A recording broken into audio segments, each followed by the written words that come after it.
Yalla, infidels back live, youtube.com/MROVW, the weak or the strong, who got it going on. You're dead wrong. Get ready for the SHAQ attack as we're back for the Friday Veteran Locker Room. It's bWo, Stevie. It's Insurgency, Hamin, and we're ready to tear it down, infidels. Yalla. Yeah, good morning. I saw the chat room filling up early here already. We had a great crew last night, really enjoying the Conspiracy Horsemen, one of our favorite episodes and guests ever. Lord Jamar from Brand Nubian, hip-hop legend. You've seen him on Vlad TV. You've seen him all over the place, man. Just a veteran of the locker room when it comes to hip-hop. We're back here today in the Friday Veteran Locker Room with Big Stevie Cool. Good morning, buddy. How are you? Doing good. I agree with you. That was not only one of our best episodes, if not the best one, but the fact that he would like to come back on and discuss topics we have discussed and like long ago, talking about dinosaurs, the Smithsonian Institute, which is now the institution, little Mandela effect right there. Yeah, right. And of course, I have to figure out how in the world we have the same setup and he sounds awesome and I smell like shit. Bro, I mean, he's a professional MC. He's been on the mic for 40 years. Not that you haven't been cutting promos either, but that's the God, Lord Jamar right there, man. You can tune this Rodecaster Pro, and we'll get to that later. You can really fine-tune the DS-er. You can fine-tune the Big Bottom, the RL Exciter, RL Exciter and Big Bottom. Sounds like an OnlyFans. That's a backup dancers for our rap group. Yeah, so it was great, though, just because there was so much information we got within that time and the fact that he would like to come back on because we barely scratched the surface on what we can really talk about with him. I think it's going to be an ongoing friendship here, man. I'm really pumped about it. And as a hip hop mark from the 90s, like things like this are beyond my bucket list. You know what I mean? Like where I'm just like the circles we rolled in and what we've created with Hamin Media Group and the Conspiracy Horsemen and like-minded free thinkers. And now, we're kind of getting there. This week was a big week for downloads. We're up 25% at Hamin or hackerhamin.podbean.com. When I was just checking things, I think they said they had written to me because people were having trouble downloading last week that there was a DDoS attack or whatever it is on them. And then the next day we had like 6,000 downloads but everything's up about 200 to 400 more than usual. So I'm wondering if there was some type of gating or something like that where people weren't getting our stuff, man. But appreciate everybody who's downloading us wherever you're listening, Spotify, iTunes, live on YouTube. Still trying to have John Carnage pull some strings to get us rehooked up with Twitch. Maybe I'll put a little effort on that this week, but it's been nonstop with the Patreons and the producers. There's new A show out with Aaron the Idol Stevens and April Hunter, specifically about Sensei ? Josephus. So they're just giving great value there. Awesome signups at the Big Vito brand and the A show will get you entered to win ECW autographs. It'll get you entered to win Young Bucks autographs. And I just put out a tweet too, the broasterscoffee.com offering 33% more for free this month on all online orders, especially that Russo Bro coffee. That's helped support us, you guys. And I know a lot of you guys bought it already, loved it, but now you're going to get 16 ounces instead of 12 for the same price. So appreciate you guys supporting all of our sponsors, ZordosOliveOil.com as well, Stevie Richards Fitness.com, and X-Chair as well, where right now you can use the code StevieX and get $49 value X wheels for free. I think they're $100 value. They're phenomenal. It's unbelievable. I can't believe that it's completely undervalued. I know. So know your worth and make sure your lower lumbar is supported with an X chair, man. I tried to send him an email to ask if I can change the code to Planet X just for you.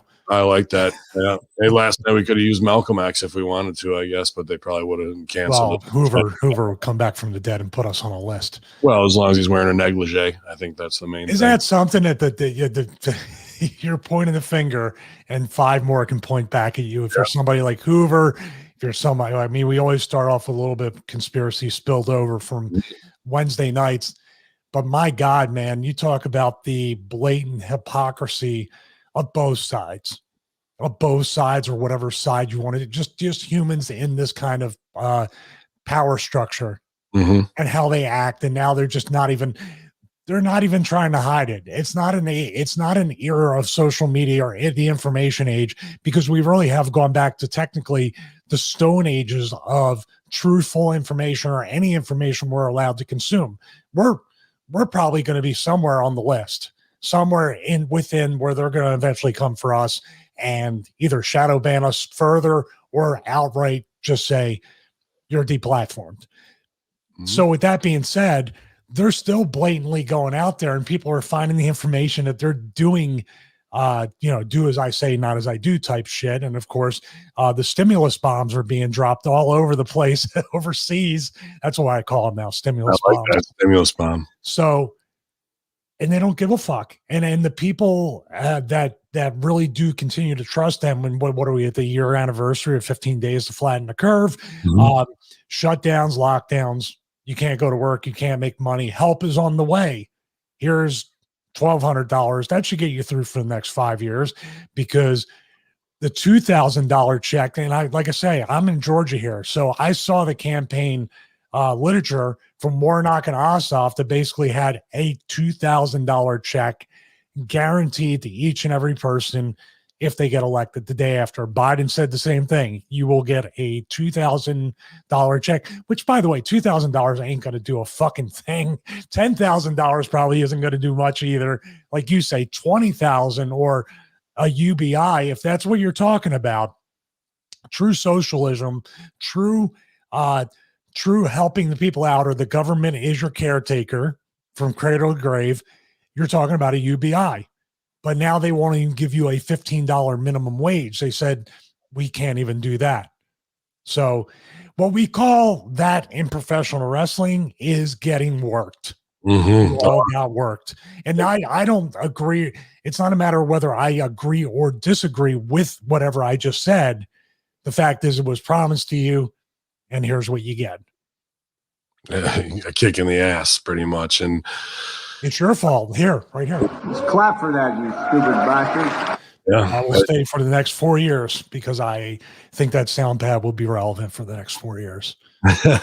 That's we've got our takes. Shout out to Nobody Worth to Remember. We remember you, bro. He says shout out from Rainy Israel. So shout out to go ahead, man. I would love. I'm not cutting you off, because that guy back that you just brought up, you can bring his thing back up, his comment. I would love to know what the vibe and what the atmosphere is in a place like Israel right now, where everything seems totally destabilized, when Trump had that peace accord, which hasn't, it was an achievement that hadn't been done in a very long time. But right now they have to be feeling the heat from all around for retaliation, for whatever blowback that might happen from bombing and then making aggressive moves we may not even know about against Iraq, once again, against Iran, and now repackaging ISIS. And they're, basically they same organization repackaging, and also you want the Daesh, ISIS, ISIL. They're just going to rebrand again. Well, because Syria was the one that actually shut ISIS down. I'm not saying that there are good guys or anything like that, but that's why we haven't heard anything from ISIS in a while. Trump was doing whatever he was doing. The administration was doing, well, they might not even been attacking them. They just weren't funding them. They weren't giving them money. But wasn't Assad in Syria really going after ISIS very hard? Yes, absolutely, because they were using him as a proxy army and all the white hat stuff. We saw all those bullshit things. Remember, they're pulling the dude out of the rubble, right? Yeah, and action. Oh, but we got that on tape. We were rolling too early when we didn't edit. Been there. We don't even know. We don't even know if that information. There's so much disinfo out there. So anything I just said. That's where we're at with the horsemen. We got to go into sort of like debunking mode, because we've gone down the rabbit hole. Q. Oh, today, by the way, good news. Trump's going to be president, because that's what Q says right now. So here we go. So that's the big news of the day. Trump's president. We got it. Thoughts on Texas lifting the mask mandate? Everything is open. Yeah, we're going to see. Well, I mean, we love that, but at the same time, it's for those to point fingers and how dare you? How dare you go against it? How dare you? Well, I fucking dare, and I'll slap Greta across her motherfucking mouth 2 times. So that's how it goes. Here's the thing with that too. The thing with that is, you might say, oh, well, Governor Abbott and these other governors that took away the mask mandate, like you just said, people might be relieved, but then again, more divisiveness. The two Americas that I predict that's already kind of there, not so much a civil war, but just two Americas, two kinds of economies, two kinds of support for local businesses.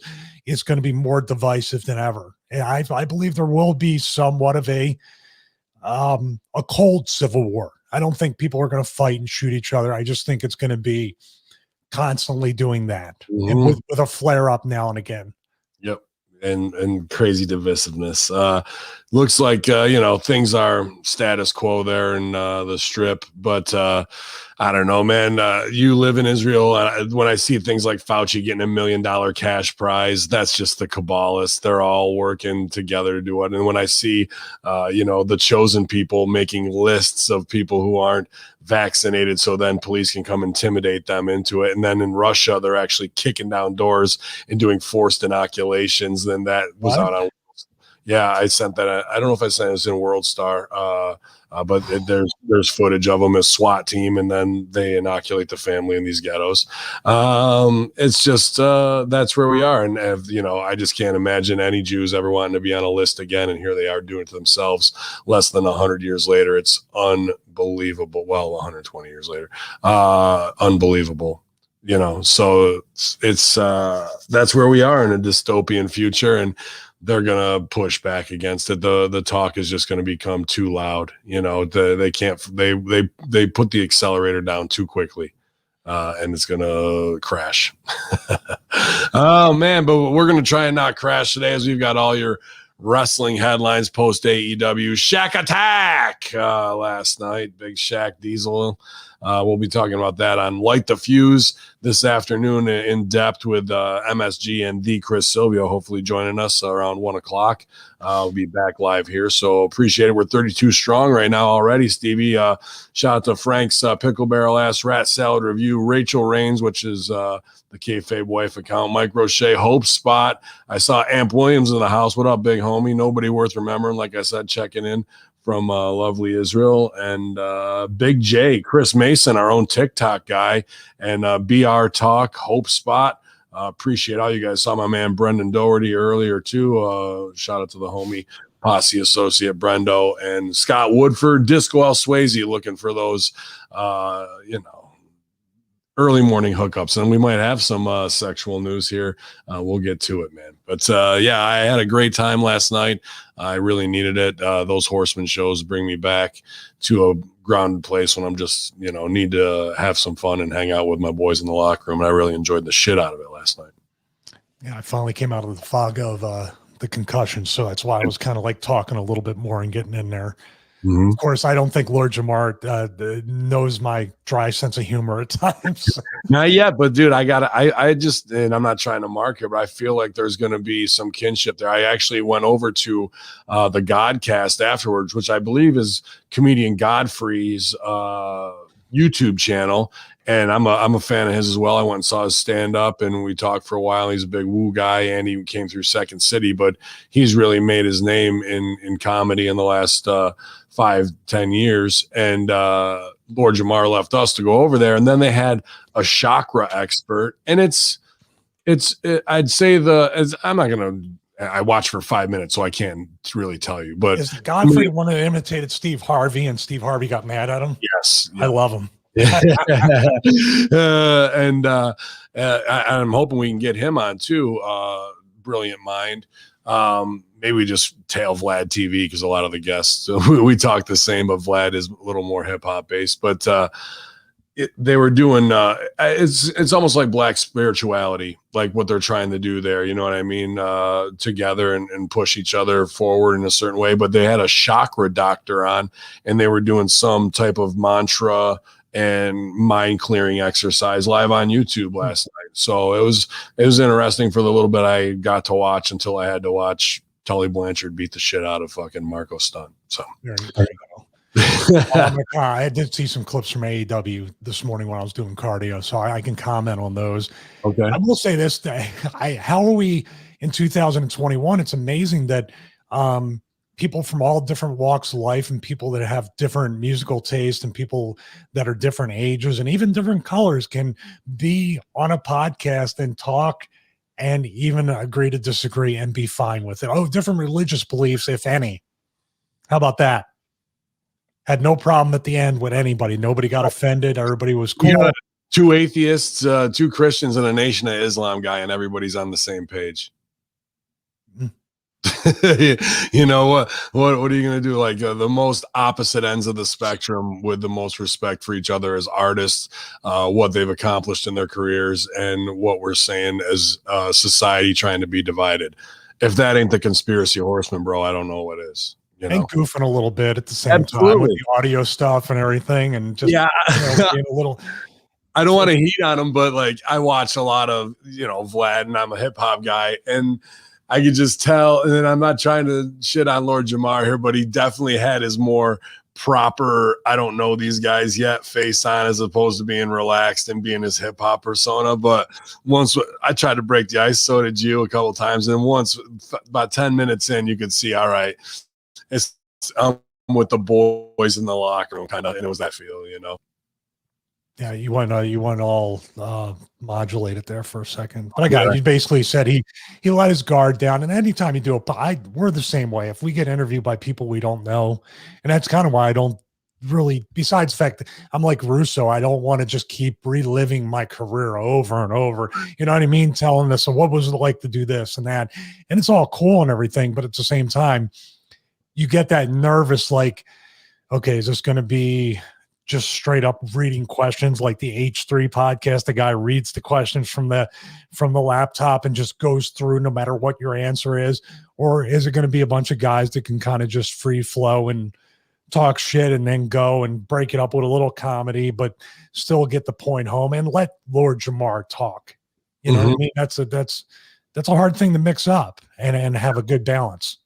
Yeah, GGP was on his rocket last night a couple times, but that's just how it is, man. But like I said, I was going to rib him too. I was going to say, like, after he went through, I was like, is there a question in there?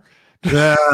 But he made it great. He made all the great points, and he lives right in the middle of all the bullshit too in Brooklyn. So can't really fault him for that. And then speaking of can't fault anybody, we really do need to get Billy Ray back on. Like I said, if we're going to be in that kind of debunking mode and show people as an example, hey, sometimes we may like count on the wrong horse or follow the wrong cue or believe the wrong cue. Yes, I'm talking about Q. It's March 4th. Trump is president. But Billy Ray, although he may not have the answers, he might not have the alternate theory to call out the bullshit on that side too, and not believe in any man. And that's something coming from somebody with belief. It's easier for me probably in a way to say I trust and I believe and I worship no man because I have my beliefs. But as an atheist, I'm sure you're the same way because you're just like, I don't trust one motherfucker out there. Not even a little bit, man. Especially people do that, man. People look up, people even look to us sometimes. And we're just telling you right now, that's why I want to put that into the shows, that we're not perfect. We're very imperfect. And we want to show a vulnerability. A lot of conspiracy shows and conspiracy theorists are afraid to do that because we do not want to create a cult of personality where we end up letting anybody down. Absolutely. And I appreciate that. Somebody says I'm losing weight out there. Well, it's because of Stevie Richards Fitness and my personal health coach. Y'all are you bitch. Y'all are you pussy. Y'all are you fat hoe. I wish you would start a podcast of affirmations, daily affirmations with a guy who doesn't look like he sounds at all. Right. 100%, man. But, we're just trying to stay as humble as we can and move everything forward as always. But I think we'll take another round at a TV show, cracking, see where that goes. We got some ideas and I don't know, everything is clicking. But yeah, man, Mike Martin, appreciate that. I have been working hard this week. I got about 6 weeks ahead of me. No days off before the week after WrestleMania. I think I'm going to take a little 4 or 5 day break. But I'm going to go hard as hell in the paint until then. Stevie Richards Fitness, precision striking on YouTube, a little yoga to stay loose, my massage gun, and then just try to do as much as I can with dumbbells, 35s and 25s, just up in my strength. So if we get booked in Texas, we'll be ready to go. So, yeah, man, appreciate you guys all. 41 strong here this morning for the Friday Veteran Locker Room. Stevie, are you ready? Yeah, so unfortunately, I'm going to remember this now. I know. I'm sorry, buddy. So these are your headlines from WrestleStink and ProWrestling.com. You guys, thank you very much for hanging with us this morning. Of course, it's going to stall on the very first one. There we go. So last night we saw the debut of the Big Wiggita. I like the shirt, no BS. I thought that was smart. No big show, you know what I mean? But Paul Wiggita, promises the Hall of Fame worthy signing at AEW Revolution. So a major surprise was teased for AEW's Revolution pay-per-view this Sunday. While making his TV debut for the promotion tonight on the AEW Dynamite, wrestling legend Paul Big Show White announced the Hall of Fame worthy talent is headed to Revolution this weekend in order to sign with AEW Wrestling. The world's largest athlete provided no clues as to the identity of the big surprise, only noting it's not who you think. So little teaser that way. We'll speculate on who it is, but is this the right move to do the teaser to get everybody to tune in? I like it because they're billboarding a surprise. Or is it the ECW moment of you think you're going to get the finish and then the swerve because the surprise walks out unannounced and the place loses their mind? Which booking style is more effective? I mean, I can go with Al Snow and Danny saying, why would you do that surprise? We could have sold this place out if you would have put them on the poster, but you can't. On the poster, you just have to put an outline of somebody with a question mark and let people guess instead of doing the, oh my God, he's here. Stevie, what's your view on that, and any guesses as to who it may be? That strikes me as a Dixie Carter change the face of wrestling every month promo. Does that make sense? Mm-hmm. Yeah, when you're predicting that, you're setting yourself up for a little bit of a letdown. The hype, unless it's somebody, I don't know who it could be, but unless it's Punk, you know, Punk would be the only one. Austin, those two are not likely. Punk's a little more likely than Austin, but Hall of Fame, like, it really limits the thing. I think it was more ECW. You never know who's going to show up, so you continue to watch, so you never let down. But when you raise the bar up to that, now you're in a thing of what happens at the next event. This is the thing with Dixie. What happens at the next pay-per-view? Oh, there's no new signing, no Hall of Fame. The bar is already set that high for the expectation, so therefore from now on it's a letdown. Does that make sense? Yeah, absolutely. I think the walkout is the better way to do it.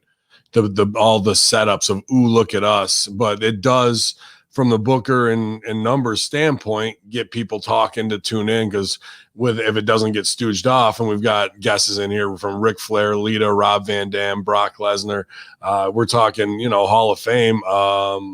Big Ray put out his money's on the Ultimate Warrior based on who they've been signing lately. So, I mean, you never know. Is it good? The ghost of the Ultimate Warrior. It makes sense. Always believe. Let me get this mouse plugged in for a second. Go ahead. I'll be right back. Oh, good, man. Plug in the mouse. Yeah, man. I don't know. As a booker, I've done it the other way when we had Al Snow on the show and we had Damian Sandow, Idol Stevens show up as part of Theta Lambda Psi as Big Brother Aaron out of nowhere. And I thought I was smart as shit, and the house was 3/4 sold. And then once we did that, Danny Davis chewed our asses about we could have sold the place out and made the most money. So it's tough, because as a fan and whatnot, I think that surprise of you never know who's going to show up has a lot of value, especially in a Monday Night War scenario like this. But we'll see. I don't think it'll be Brock, maybe Punk, but man, it could be somebody for the girls though. And then if it is, it's going to be another, and no matter who it is, like Lita, yeah, she's great, but like it'll be a sad trombone kind of feeling. Like you set yourself up for wah, wah, wah, wah. Well, you talk about a disappointment. I just want to show people here. I know you're not a Mac user. I used to be. What the fuck is that? Oh, dude.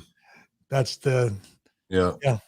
That's a nice charging thing right there. It could be the dumbest design. I think it's time to bite the bullet and get the MX Master 3 or the MX Master. I can't say that. I don't want to sound offensive by saying Master, but it's the MX Master 3. I'm sure they're going to rename that mouse soon enough. Yeah, I'm going to go PC. Yeah. Do you think, well, I tried to build one, didn't quite work. If it's Lita or if it's somebody else, what's that say? Will that also be blowback from people? And then there's nothing wrong with Lita or Trish Stratus, whoever, but it not being somebody that's going to be able to compete on the guy's side, will the fans be disappointed?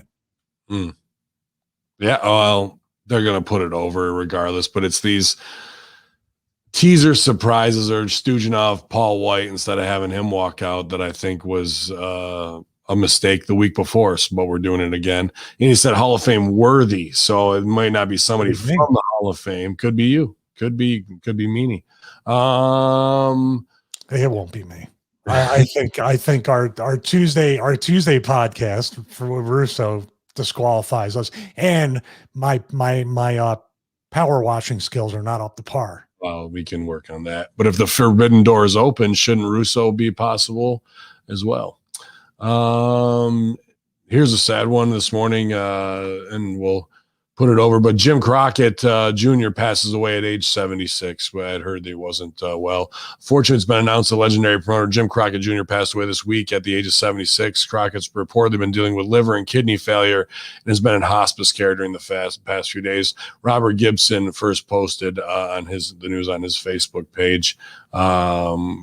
And he inherited Crockett Promotions from his father back in 1977. That was a good year for me because I was born, which led him to competing against Vince McMahon through the 1980s, eventually selling to Ted Turner, which led to WCW being created. Crockett was the first promoter besides WWE to bring events to the pay-per-view model with the 1987 Bunkhouse Stampede, and then again in 1988 with Great American Bash. After a failure to launch the World Wrestling Network with Paul Heyman in 1994, Crockett opted to leave wrestling and went on to work in real estate. WWE issues the following statement: "We're saddened to learn of the passing of Jim Crockett Jr. at age 76. He was an influential promoter who helped champion the careers of WWE Hall of Famers such as Ric Flair, Ricky Steamboat, the Road Warriors. Crockett Jr. stewarded the family's Crockett Promotions from 77 to 89. As a part of the promotion's affiliation, Crockett Jr. was later named president of the National Wrestling Alliance in 1980. During his tenure, Jim Crockett Jr. also helped to expand the promotion's footprint and held the inaugural Crockett Senior Memorial Cup at the Louisiana Superdome in New Orleans. Under Crockett Jr.'s leadership, the NWA would eventually be sold and renamed as World Championship Wrestling. WWE extends its condolences to the Crockett Jr.'s family and friends." That's a classy statement. It's weird that they would, after all the heat, they're going to mention the Road Warriors, but yeah, man, obviously a promoter that's name is written in the history books forever. I'm very interested to see, I would be interested to see and read a documentary about what it was like to have the NWA with the committee and who they determined to be the champion, and they would do official kind of territory owners meetings like the NFL and figure out who the champion is and things like that. That was an interesting way to do business, and the territories did work together to a certain extent. So I would be interested in, I'm sure there's bits and pieces about how it worked, but I'd really like to see maybe a WWE documentary on Jim Crockett and how this all came together and what happened. And I remember the Bunkhouse Stampede and what Dusty created and with Crockett's approval was really very unique. They had a very ECW-like feel before there was an ECW. I remember turning on Channel 17 in Philadelphia, being a little kid, seeing nothing but WWE superstars or challenge or whatever as a kid. Right. And then all of a sudden, for some reason, Channel 17 cold open with like Paul Jones and his crew beating up Jimmy Valiant with no commentary or anything like that. I'm like, what is this? Like a 3/4 kind of Diablo 3 type angle from a house show. Right. And then they cut to it and came hot into the into Crockett and Tony Schiavone, believe it or not. Tony Schiavone way back in the day, or Bob Caudle or Johnny Weaver or these other guys just talking about it. And I just remember that, man. That stuff, it was probably the most believable sports oriented type pro wrestling TV show that I've ever seen. Mm-hmm. From even more so than ECW. I'm talking about just a sports like feel, that the realism of what, you know, people believed in with that stuff. So that's a credit to the Crockett's for putting that together. Absolutely. I'm sure NWA will do some legacy stuff too, as they're going to tape here in about the next 3 weeks, 21st to the 24th, you know, to put all that over. Plus they'll probably have some great stuff for Josephus as well. But man, that's just kind of the closing of the chapter on that legacy of what happened there. And we're on to the next one again, you know, just the reminder of what it used to be versus what it is. What it is we talked about this. Well, did we talk about this on Raw and SmackDown? I feel like we did, but 2 WWE NXT stars dealing with legitimate injuries. 2 WWE NXT stars are battling legitimate injuries and will miss ring time as a result. Meltzer reports that Wes Lee of Must See Kids, so you know, one of the Rascals, suffered a broken hand during the men's Dusty Cup finals against grizzled young veterans at TakeOver Vengeance Day, whatever that means. This is what MSK's NXT Tag Team Championship match has been postponed till further notice. Yeah, he looks like he's got a break in his hand below his right across the back part of his hand right here, so that doesn't look too fun. And then Casey Catanzaro, it's been a tough week coming to terms with my partial LCL tear, but working with medical staff to get back as soon as I can. You can't keep me down. I mean, dude, is this what we have with 120-pound girls trying to work strong style? I know somebody else has got a PCL tear that they're working with, and they're just doing these terrible indie matches with the running kicks to the face while someone sits in the corner and dives for no reason, instead of just having some of these girls be a valet. You're 110 pounds soaking wet. There's no believability in you whipping anybody's ass. And now they're trying to take these bumps that a guy with 100 pounds of muscle mass and they have none, whose skeleton is protected and joints are a little more protected. They're just blowing them right out, bro. And the Rascals were basically injury-free in Impact for how many years? Yeah. I don't think they were doing a lot of get your shit in stuff too. Yeah. The girl, I don't know, John Hartnett, and she's a Ninja Warrior. Yeah, she won Ninja Warrior. Then they said that's pretty hard to train for, with parkour and all that other stuff. And WWE is still more dangerous than that. I don't know what to say. The strong style. I watch a lot, and people have heard me say on this show and Russo's show, there's a particular NXT type of mechanical, robotic type of movement and style. Like the girls all lock up the same. They start to, whoa, you know what I mean? And they all try to work the same. They all try to do the same cadence. And most importantly, I think the injuries, and the Rascals might be a victim of this too. The over choreographed, rehearsed, you have to be in this exact spot at this exact time and do this exact thing. I told you before, that's how I got my concussion. We were doing the stunt work for this wrestling match, and I had to be exactly here, exactly there at this exact moment. Stop, rehearse, do this. It reminded me of NXT, and I can see why people get hurt.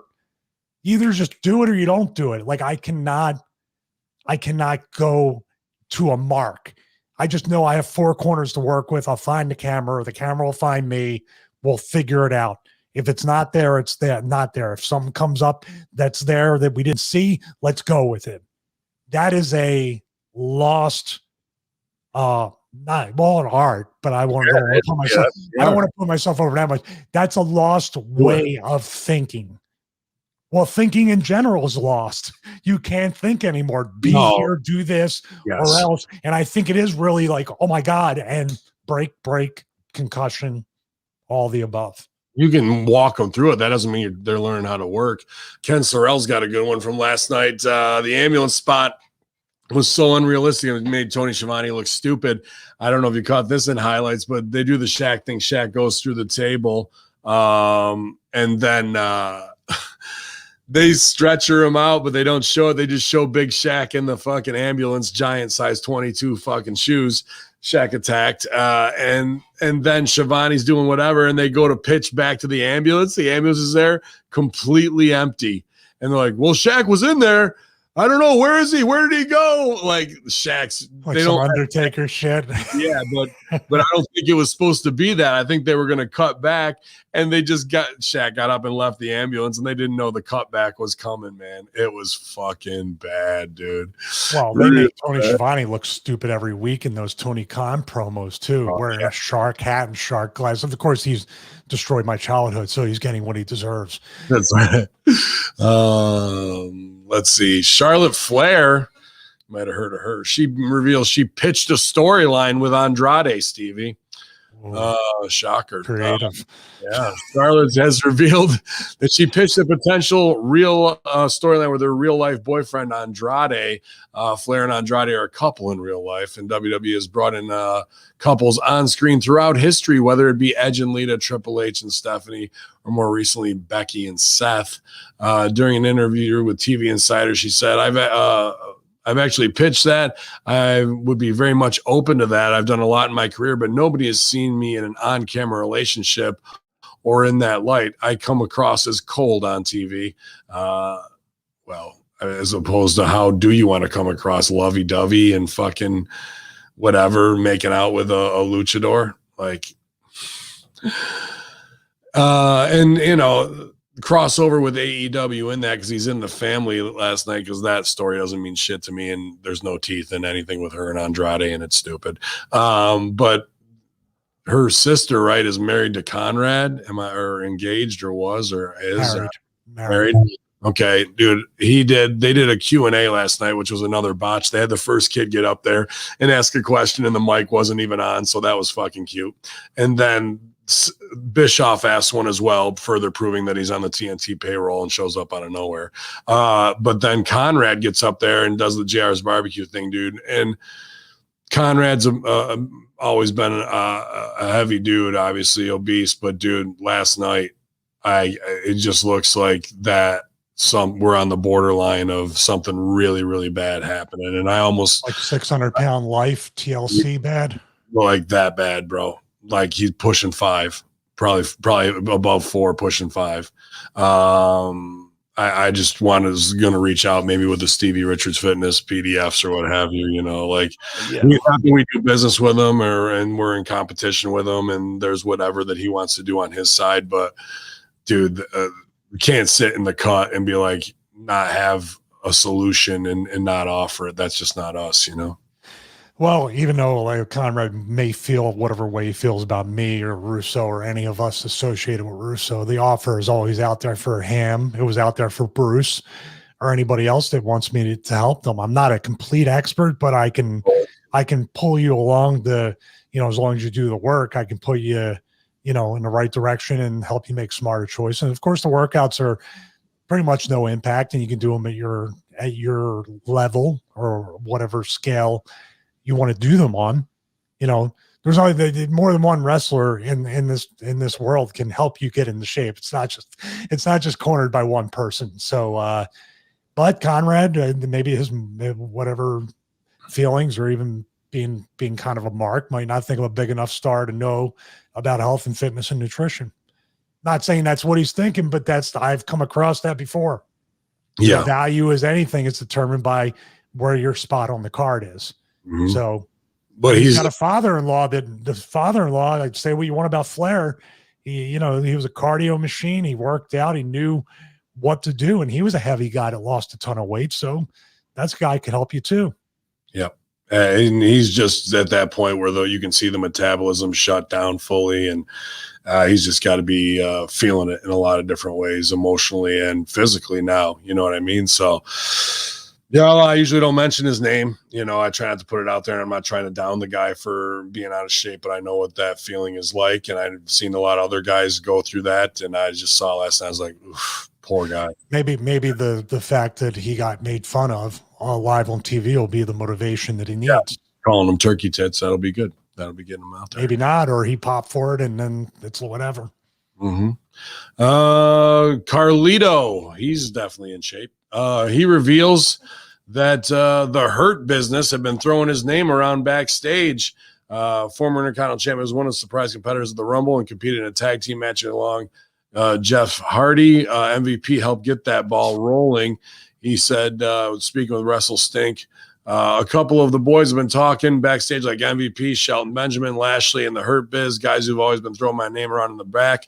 So I think they're the ones that got the ball rolling, and Mark Carano ended up calling me and asking me if I wanted to be in the Rumble. It was a good 2 days, but they're throwing his name around to be in the Hurt Business. I think that's a mistake. Like, that's just buddies wanting to work with buddies. But if you got 4 black guys who are fucking awesome athletes whose whole id when they started was being marginalized because of the color of their skin when they're the top dogs in reality, and we finally get there with Lashley, you don't bring Carly, you don't bring the Puerto Rican guy in, dude. Like, I just don't understand why he would even want to do that. You know what I mean? And granted, he'll do whatever and told to be on camera because he's a worker's worker, but dude, you don't just cross streams like that. Like, I'm not trying to say whatever about race or what have you, but the clique is formed. You don't do it just because they're boys and make it a certain way. That will instantly water everything down.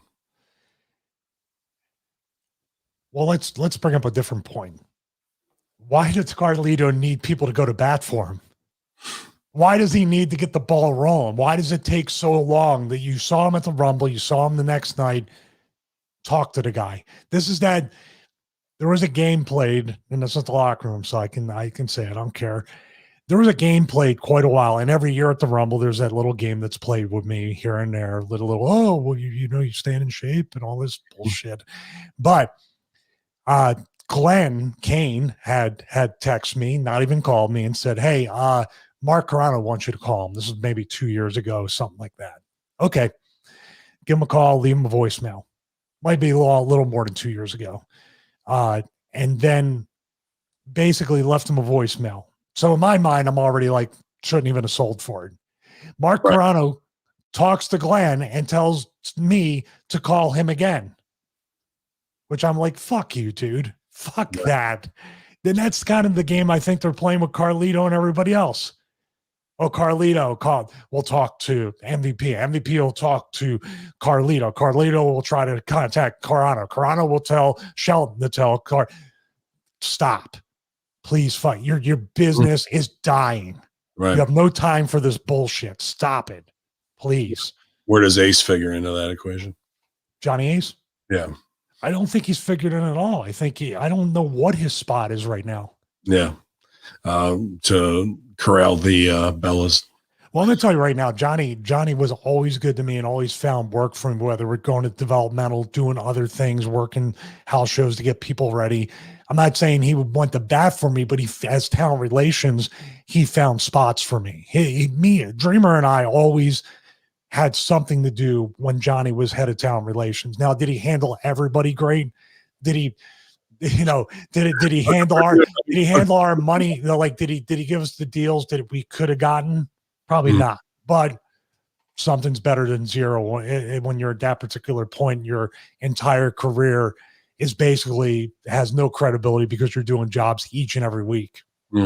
So the new Velvet Sky and Angelina Love, Beautiful People shoot cover a lot of Johnny Ace coming up this Sunday or Monday on patreon.com/thebeautifulpeople. So there'll be plenty of that going down. But yeah, man, why does he have to go through all of that bullshit? Like coming off of Netflix to show that he's humble, to be like, he's not over, but he looks great and he's undeniable. And then he can't sell that. And just like, you're not going to do the Apple spot. And that's a test to go, why wouldn't I? That's my gimmick. Instead of going, okay. And, you know, all these dumbass little things that you got to go through the fucking lower level just to do what? Maybe get a producer's job. It's just crazy, man. And that's why I'm charging $750,000 and won't take anything but the top spot. Bobby Lashley on what Vince McMahon said to him following winning the WWE Championship. Lashley accomplished the biggest feat of his career by winning WWE Championship in the main event of last week's Raw. Lashley has issued a statement on social media on his title victory, and he spoke more on what winning WWE Championship means to him in a recent interview with Ryan Stain for Fox Sports. That's funny. They call him Ryan Stain instead of Satin and misspelled it. Did they misspell it, though? Yeah, he is a stain on the business. The one thing that's most important, quote, that anything for me is more than the money, it's the legacy. Oof. I was not me. I was able to etch my name into history of professional wrestling that only a few people can say that they actually have. Then when you look at the lineage of people who had that title, to put my name amongst those guys, I can't even articulate what it means to me. This is Lashley? Yes. This is huge because being the WWE champion, they expect a lot out of you. You got to carry the show. You got a lot of things to go through. You got to put on some of the best matches. You got to do things that a lot of other guys aren't doing. Before I came back on this last run, I told them I want all of that because that's what I came back for. I'm coming back for that WWE championship, and I'm not stopping until I get it. Then when I do get it, I'm ready to build a legacy. I want Bobby Lashley's time, the almighty Lashley's time, with that title to mean something and to mean something big. That's what I want to make happen. Lashley then recalled Booker T's belief in him. He also recalled the things he was taught by Vince McMahon, and revealed what Vince McMahon said to him after he won the WWE title. He said, sorry, there's 3 more paragraphs. Booker came on and said at one time on one of the pre-shows, he's like, man, you should be main eventing. I don't know what you're doing right now, but I don't know why we don't have Bobby Lashley main eventing WrestleMania. To me, that meant the world because I have so much respect for Booker. I have so much respect for a lot of the guys I came up and first worked with, like JBL and Booker. But some of those guys, so I've been hearing some of them really good word from some of those guys, and those guys have really resonated in me and let me realize to stop just having fun. Quote, you're not going to have fun. Vince doesn't want you here to have fun. Vince wants you to get in an argument with you because you're fighting for something that you want. Vince wants you to step out of the box and do something bigger. Vince wants you at WrestleMania so much that the crowd forces them to give you that title. And I think I started to get to that point last year, several months, definitely. I mean, man, I've been mean. I go out there with a vengeance. There's a whole lot of confidence running through me. He said, when I was able to go through that curtain after winning the WWE Championship and give Vince a hug, he grabbed me and held me and for a while. And I was like, man, I'm proud of you.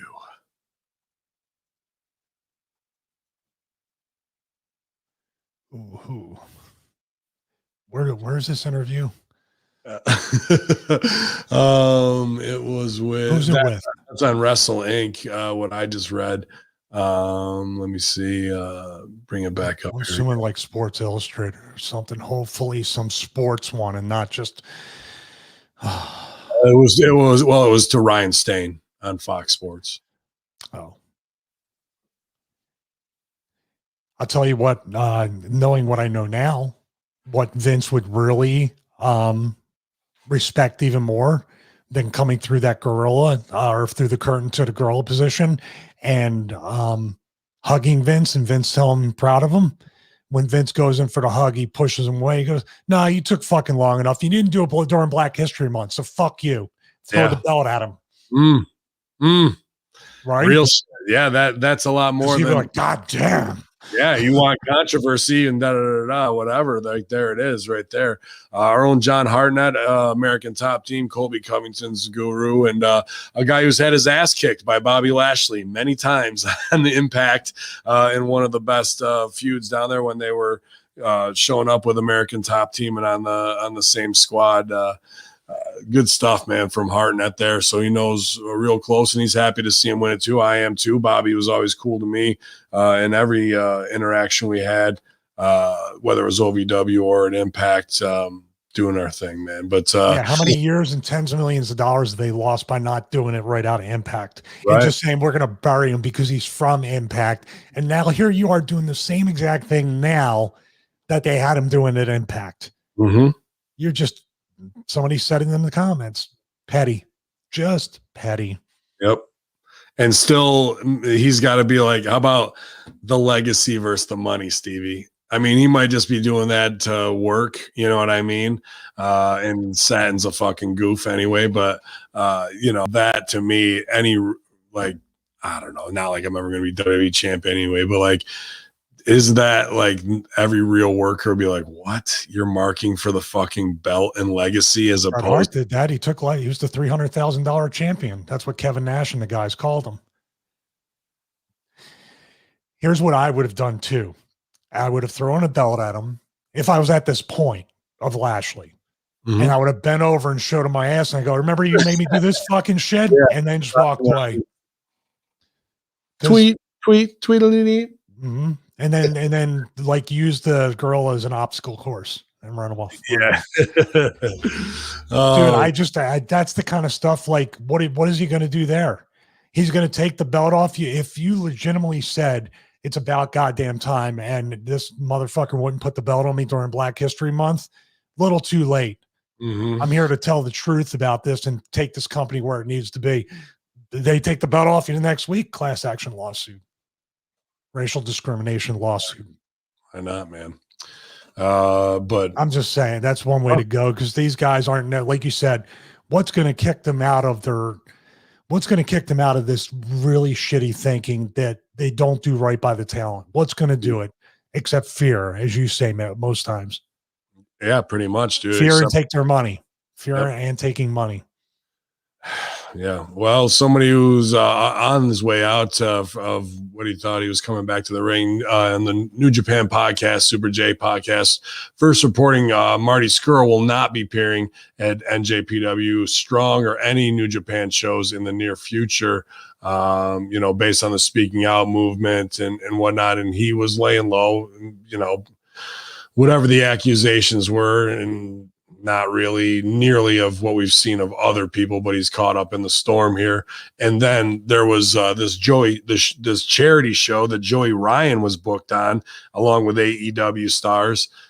Khan and Cancel Culture hit up Khan. He pulled all the AEW people. The show's been shut down, so F that charity, I guess. And in the wake of that, I think that Scurll got pulled from New Japan when that was his move to kind of try and get back in. So right now looks like he's not headed to Japan for whatever that big pay-per-view was going to be, man. So that's as much as I'm going to say on it, because I have personal connections to it that I don't want to upset anybody too much, but gotta report the news. But here's cancel culture. Just when you think it's starting to die down in society, boom, we're getting hit with a whole nother wave of it. Especially, we talked about it last night, Mr. Potato Head and fucking Dr. Seuss and Curious George is going to become By Curious George or whatever. But really, no, they're getting rid of. They're trying to ban Curious George because of a white man adopting a black African monkey and raising him. Or are they getting rid of the fact that you shouldn't be curious about anything? Don't do any research. Just do what you're told. It's more of they're just saying that the monkey represents this and the white man is the man in the yellow hat. It's just ridiculous. Absolutely. Any kid 6 years old, I don't care what color you are, they're not taking away race from that. They're taking away moral and don't be a bad boy. And this is what you have to do to go along. It's just like, It's just, I think that it has a dual purpose. I think the Mr. Potato Head too just confuses children into not wanting to do anything to custom. You know what I mean? It's a creative thing too. The Mr. Potato Head is to create your own Mr. Potato Head of what you want it to be, right? Yeah. I think it's just telling people also to stay within certain lines and boxes. There's not going to be anybody, and I dare I say it's the learning's not going to be the same, the development, and this goes across to creative with wrestling, which is a small part of it. But what about if you want to really create a cure for something, or a vaccine, or a medical breakthrough, or a scientific breakthrough? I mean, it's all, you can't even use math because math is racist. You can't even use math to go to space. So aeronautics, and space travel has to be put on hold. Because if math is racist, what do you think calculus is? Oh my God. Okay. Yeah, absolutely. I hated calculus. That triggered me big time. Yeah, man. Where we're going with all this stuff, cancel culture wise, is absolutely ridiculous. Somebody asked an interesting question, not to cut you off. The guy from Israel, he remembers when I said I was told Vince I wanted to do more. I was punished. So anyone thinks that Lashley will get better treatment if he will fight? Yes, because I'm objective enough to know that Lashley is a much bigger star than I was, in a better spot, and he's the champion. He has more of a chance of things being changed, and of course, there probably is a little bit where they're like, okay, we're doing some shit here, and we've done it to him. He has enough of a case. This could be a lawsuit. And the affirmative action stuff. Lashley has that card to play. He's not that kind of guy. No, I know about Bobby, but I'm just saying. But in 2021, that's the unspoken power that he has. Not that he needs it, because he's a fucking war horse, and look at him, you know what I mean? And a military veteran and a hero and all that shit. But if you want to fucking play that card, we can play that card too, and that's a nice little reparation when it's come time to contract renewal. So I'm letting you know right now, and I you know what I mean, I do it a lot. I knew my place in the business. I know my place where I can be now. So that's the difference. I'm not selling myself short. This is perception is reality. This is my spot on the card. I know the kind of worker that I was and still am, psychologically, maybe physically in some ways. Might take a little bit to recover, the concussion, all that stuff. Things happen. But at the same time, I understand that. But that also pushes me now that the success and failures, much like you've been, Sal, Papadon, Lord Jamar, all of these different independent businessmen, it succeeds or fail on our own merits or laziness. So therefore, we work as hard as we can. That's the beauty of coming from pro wrestling, where it is fake and subjective, handcuffed. There is a glass ceiling to some extent if the machine doesn't want you to succeed or make money. But then it gives you every opportunity and motivation to create something on your own, because you remember what it was like to count on somebody else to feed your family. So it's definitely, out of a negative comes a very good positive. Absolutely. It just sucks that Lashley has to go through all these hazing rituals as the return from Impact, when they could have right out of the gate brought in American Top Team, could have had him in the underground and made something of it, instead of just coming in and whipping everybody's ass, and then Raw Underground's dead in the water, which I'm sure Hartnett was happy with too. Shout out Johnny Boy. Cody Rhodes says Pat McAfee is trying to get a job at AEW like every other day. AEW president Cody Rhodes says NXT celebrity superstar Pat McAfee has been trying to get a job with the competition. Rhodes hosted a media call earlier today to promote tonight's Dynamite show, where he will team with Red Velvet and SHAQ. We already know that. He's working with Stephen Amell. Stevie, you might have heard about that. He says, quote, I think I didn't see this particular comment, especially from Pat, which is super bizarre. Just bizarre because I'm pretty sure Pat's trying to get a job at AEW like every other day, but that's another conversation. Cody continued and said he liked that SHAQ made that comment, and also talked about celebrity wrestling match should be. stooging off here as shots fired that McAfee's reaching out. And then there were 2 guys from Barstool Sports on the show last night in that Q&A thing. And the one of them was on NXT and got big leagued by Eli Drake or whatever. And now that dude's on AEW, dude, I bet game is hot right here. Game has got to be hot. Like, they try to do business and put McAfee with the tag team after he stole the show with Cole. And then they just took him off TV out of nowhere. No Oni Lorcan or his tag partner anymore. And Pat's smart. He's going to go, oh, you don't want me on there? Then I'll show up in Monday Night War over here. But then Cody stooges it off of like, he's just trying to get himself over to get over here and get a job. Like, dude, why do these things happen like that, man? Well, because wrestling needs to understand something. Not everybody needs you. And Pat McAfee is the poster child for making his own money. We told the story on Russo about how when he got, I think it was the FanDuel thing, that when they went to they had the FanDuel sponsorship, and of course have blown up since then too. There's video of him going to different people's houses in his crew and giving them a backpack full of money for thanking them for being with him from the very beginning.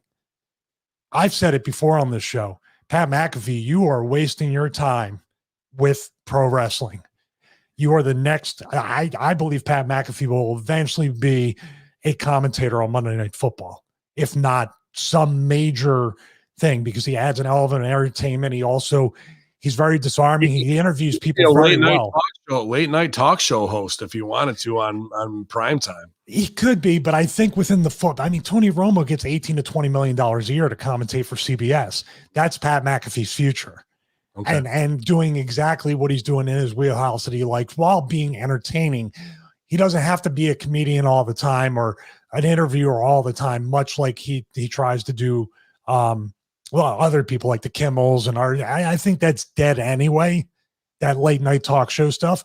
I think the future in bread and circuses is obviously sports is never really going to go away. But pro wrestling, he was going to quit at WrestleMania just because Michael Cole threw him under the bus. He does it whenever he feels like doing it. I have no doubt in my mind that Hunter was trying to make him do a regular thing and try to make him a regular worker and nothing special. And McAfee saw, I'll just be another guy after that. If I'm just wrestling, I'll do it once in a while. Plus I'm making millions of dollars doing this. And I have a potential commentary or a radio gig or a Sirius XM show or whatever it might be. Dude, this guy's future is so far beyond pro wrestling. We've tried to, like, I'm a huge football fan. I would love to get or we tried to get Russo because Pat McAfee started following him on Twitter. We're trying to get the rub off of McAfee. We realize he's a bigger star. Absolutely. Wrestling should realize, and Cody, you're better off saying we want Pat McAfee, not trying to throw him under the bus and corner him, because he doesn't need you either. He doesn't need AEW. He doesn't need any of that bullshit. He's perfectly fine. He's trying to politic to make an exciting Monday Night Wars moment, and Cody is stooging it off in the media scrum going, and he's just trying to get a job with us every day, like writing off any indie wrestler instead of having him show up and do some crazy shit. If anything, on the heels of this SHAQ thing, that's where McAfee should have run in and done something. You know what I mean? Why wouldn't you want direct pipeline to Aaron Rodgers and all these fucking guys instead of being like, but that's a story for another day. He's just trying to get a job with us. I would have, and in all sincerity, I really do. And both of us are inspired and motivated and look up to what Pat McAfee has done and continues to do. Cody should have kissed his ass beyond kissing his ass, because it's all the truth anyway. He's like, Cody could have been but Cody's Cody and everybody's in their echo chamber of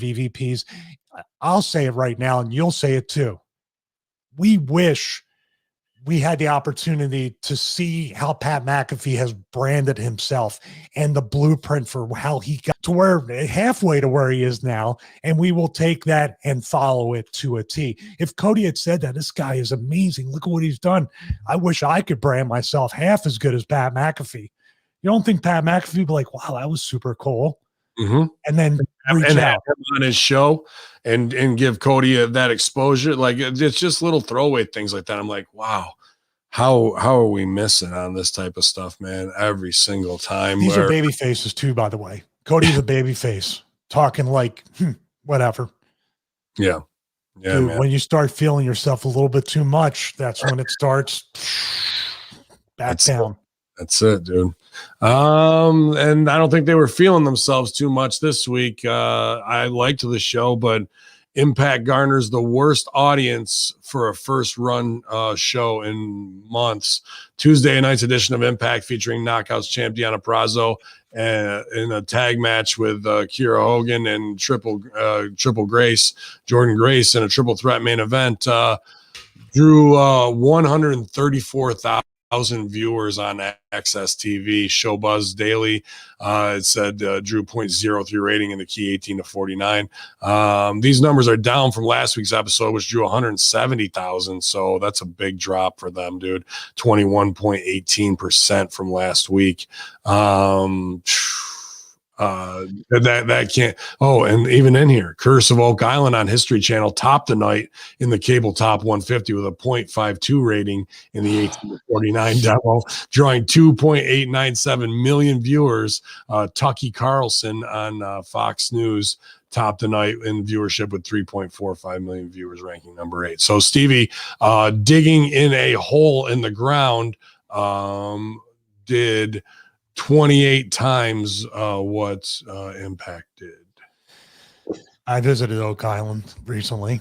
Didn't know if you knew that. I did. Look what I found from the Templars. Oh, nice. This is ancient hieroglyphics on the button here. Is that I think that means slot receiver. This is tight end. It was really good. It took me 59 minutes to show people that. Mm-hmm. All right, so basically almost 3 times the ratings of Young Rock, which, by the way, ratings don't matter according to the Objective Variety article, which the Young Rock show didn't pay for. Not at all. So Tuesdays are going to look real rough for Impact. They got to move the night. When NXT goes to Tuesdays, it's going to be bad. Yep. You're going to be lucky to get 30,000 people, maybe. Exactly. I believe their number could be below what Hamin Media's weekly download is. Well, just to let you know, just to give you a comparison, talking about McAfee, he usually has 135 to 150, maybe sometimes 200,000 people watching during the day. Like at noon when he goes live, people are watching it. Steven Crowder did a thing about calling up the voter registration place in Nevada because there's a bunch of addresses that are inaccurate. So to his credit, he questioned them over the phone. 90,000 people watching. That's 10 in the morning. Mm-hmm. Impact is on at night, supposedly primetime hours on a Tuesday, drawing less than McAfee during work hours. They need to figure it out. I mean, what night would you think would be best for them? Do you think they go to Wednesday nights because there's nothing going on? Oh, no, that's AEW. AEW. Well, wait a minute. What if they're the lead-in for AEW? Or the AEW is the lead-in for them? But the dudes, the storyline and talent is better in Impact than it is on AEW, and I don't think they'd risk that. Even though Khan is right in there, I think he's just going to buy him out. How long can Anthem hold on to this? You know what I mean? Losing, and paying the guys on the roster, no crowds, no pay-per-view buy rates, nothing along those lines, dude.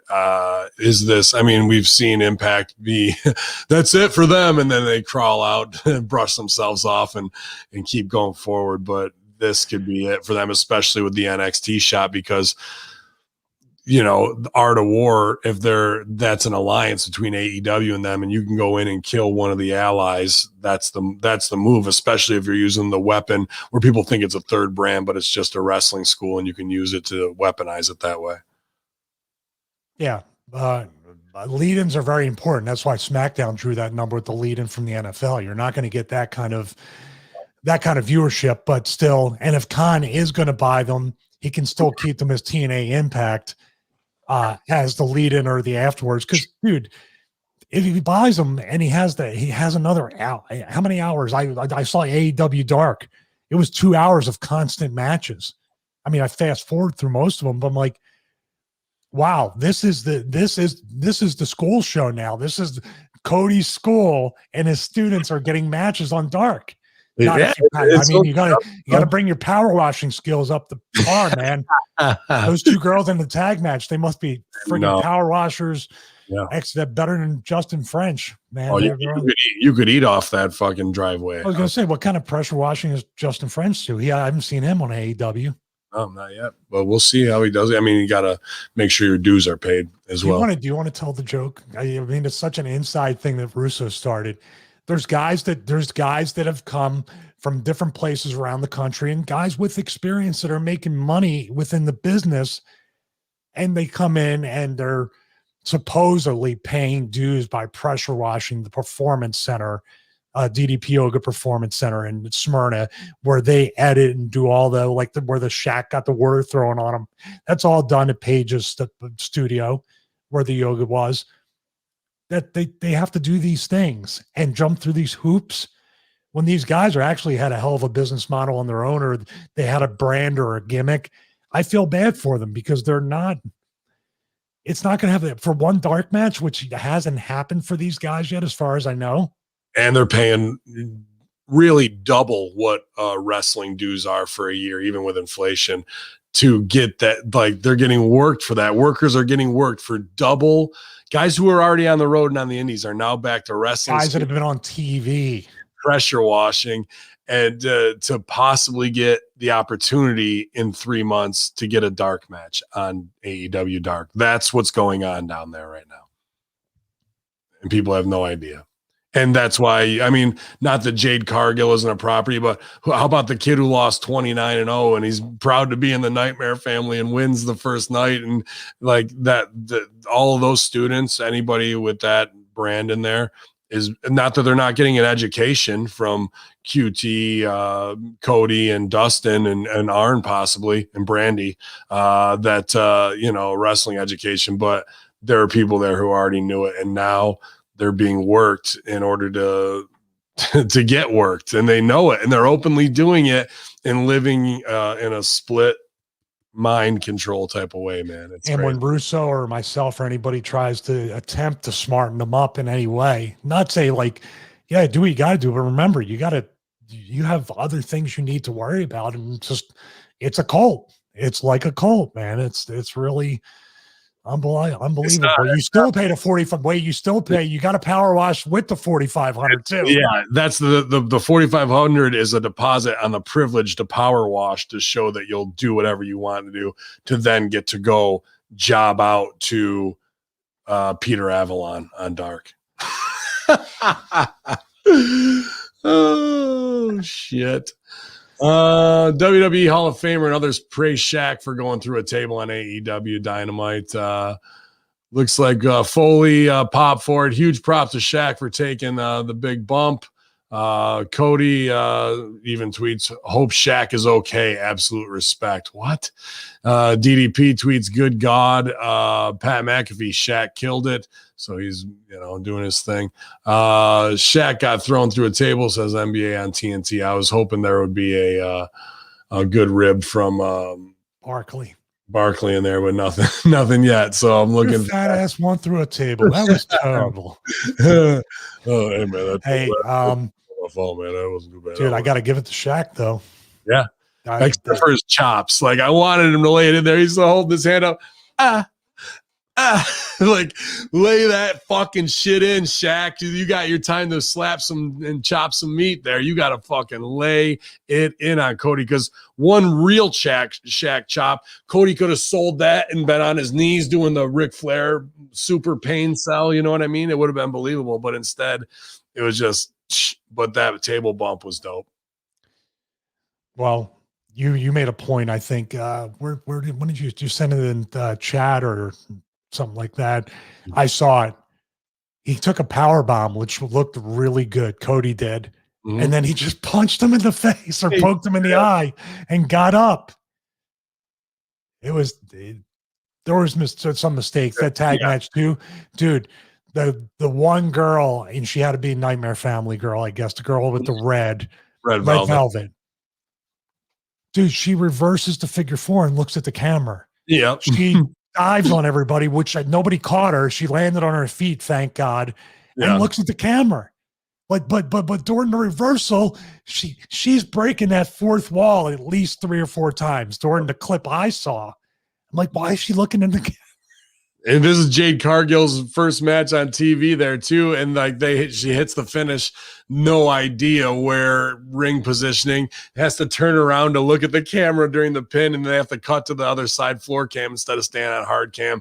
Maybe fans don't notice this shit, but any wrestler who's ever even remotely been in this business for 2 to 5 years, who's worked for camera, TV, or trained the right way, I'm just seeing these things. And sure, you could shoot Jade Cargill in the stomach with a 12 gauge and the bullet would bounce off her abs. That's how strong. And she's a grade A property of a talent to have. But again, it says all elite wrestling on the wall. And dude, these are just like indie first year people that are getting these shots, you know, no matter how good they look or what have you. It doesn't matter when you've got just the basics and fun. It looks like they're out there playing wrestling. It's the dudes who put on, you know, Walmart wrestling spots and they think they're funny in front of their boys. That's what's in the ring now. I'm interested to see, and I'm just saying, like, all right, well, okay, there we go. I'm interested to see, like, I'm looking at the Nightmare Factory website because I want to see if they're featuring these people that are on the show. But all I have right here, and I don't know if this is the only site, it's Nightmare Factory GA for Georgia.com. It says, it's just black. It has Nightmare Factory with Cody's neck tattoo. Do the work. Now accepting deposit for April and summer 2021. Apply now. Meet the team. And there's 4 pictures, and that's it. There's no testimonials or these guys are on. If you click on them, that's bad. If you click on them, there's no clicking for any. It just says Cody Rhodes, 15-year pro, executive vice president of All Elite Wrestling, drug-free athlete. Get your reaction to that. Drug-free athlete. I've never seen him do illicit drugs. I don't think I ever smizzed with Cody, but you know, what's your definition of drugs? Is your definition of drugs involve putting 18 pounds of muscle mass on in 3 weeks and then blowing your shoulder out because of it? Maybe. What was more choreographed, that SHAQ match or the Damian Priest entrance? Well, I'll tell you what looked more choreographed, the Damian Priest entrance. Everybody loves your Rockettes style recap or reenactment of it. I haven't seen anybody put it over. That's why I was wondering about it. I didn't. Yeah. Hey, listen, the SHAQ thing, WWE. Once again, let's pile on the stack on top of the Lashley delay with the SHAQ one, which they've been waiting to pull the trigger on that even longer. Look at what you missed. SHAQ didn't have a lot of time to train. I'm sure he's just a natural athlete. He knows what he's doing. He didn't even train as hard as I dare say as hard as he could have to do it. And if he continues, I'm sure he'll get in better shape. But look at what you could have had with Big Show and SHAQ at WrestleMania. Would have had it. Didn't do shit with it last night. Missed it. Opportunity missed. They and for them not to watch that show or know about that show and say, we can never let this happen again. I'm sure they don't. Oh, SHAQ's over the hill. SHAQ's this. Shaq's once again a bigger star. He's even bigger star than Pat McAfee. The NBA TNT halftime show has higher ratings than the basketball game. So don't tell me. And he gets millions upon millions of dollars for, endorsements. People listen to him. He's a Madison Avenue. Is that what you say? A Madison Avenue type of draw. Yeah. Or Nancy Browns will buy if Shaq tells them to buy. I was looking for some 33rd degree Mason Prince Hall stuff yesterday too, but I didn't see it in there. But I doubt Khan booked that into it, in his second grade. I was waiting for the Khashoggi to come out for the finish. We'll see if he makes a run in. Yeah, man. I got to tell my Shaq story again. He owned the 24-hour fitness in Parkland, Coral Springs area, and I would tweet at him that like the paper towel dispenser was out or the elliptical I like to use was out of order, and then he blocked me on Twitter years and years ago. He's the only him and PJ are the only people that blocked me on Twitter. Oh well, you got to get with it. I got Big Show, Shawn Michaels, CM Punk, JBL, somebody else too out of nowhere. Oh, Owens. Weird. Hey, and Shaq to see. I mean, the best thing was that Shaq now, I think he's going to fight the Fiend because they both seem to have magical powers where they can disappear. I'm going to keep looking at that. That's great. You deserve it, Tony Schiavone, for destroying my childhood. Oh, AEW star Chris Jericho believes that pro wrestling legends Big Show and Sting were not treated with too much respect during their respective WWE runs. Well, speaking with Digital Spy, said these guys were kind of almost insulted by their WWE runs and definitely not treated with too much respect over the last few years. We treat our legends with respect.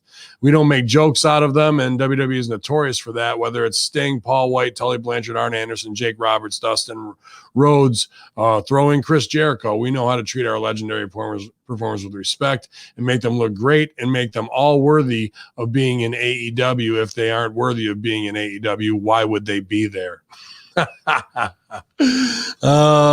pops me. Yeah, man, WWE is ridiculous in the way they march out talent and use them to give guys or girls, not give them the rub the way they should.